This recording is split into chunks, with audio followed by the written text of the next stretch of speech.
اور فرمایا کہ وَلَوْ يَشَاءُ اللَّهُ لَانْتَصَرَ مِنْهُمْ. یہ جو احسان کرنا، احسان کر کے چھوڑ دینا، نبی علیہ السلام نے جنگ بدر کے قیدیوں پر احسان کرنا چاہا. اگر ایک چیز ہو جاتی، جنگ بدر کے 70 قیدی مشرکین مشکیں کسی ہوئی ہیں، وہاں میدان میں پڑے ہوئے ہیں، اور مشرکین مکہ سے کچھ لوگ نمائندے بن کر آئے ان قیدیوں کے فدیے کا معاملہ طے کرنے کے لیے. ان میں ایک شخص جبیر بن مطعم رضی اللہ عنہ بھی تھے. جبیر بن مطعم بن عدی وہ بھی تھے. بات چیت چل رہی تھی، سورج غروب ہو گیا اور مغرب کی نماز کا وقت ہو گیا. اذان ہوئی، صحابہ کی صفیں آپ نے بندھوائی اور جماعت قائم کی. اب وہ مشرکین وہیں میدان میں موجود تھے، جن میں جبیر بن مطعم بھی تھا. جبیر کا کہنا ہے کہ میں اس سے قبل مکہ میں رسول اللہ علیہ وسلم کو دیکھ کر بھاگتا تھا. ہمارے بڑوں نے ہمیں سکھا رکھا تھا کہ یہ جادوگر ہے اور یہ کاہن ہے اور یہ ایک شاعر ہے، اس کے قریب جاؤ گے تو اس کے جادو کی لپیٹ میں آ جاؤ گے. ہم قریب نہیں جاتے تھے، جادو کی لپیٹ میں نہ آ جائیں.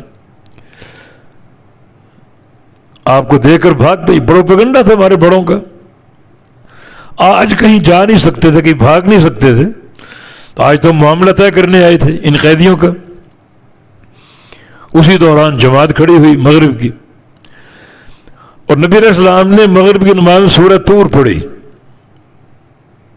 سورۃ طور پڑھی اور میں سن رہا ہوں. اور کیا سننا تھا، پہلی بار قرآن سنا، اور میری جو قلبی کیفیت اس میں انقلاب آ گیا. صحیح بخاری کے الفاظ ہیں ذالک اول ایمان وقر قلبی. یہ میرے دل میں ایمان کا پہلا جھونکا تھا، ایمان کا پہلا جھونکا میرے دل میں. پہلی بار قرآن سنا اور دل کی کائنات ہی بدل گئی.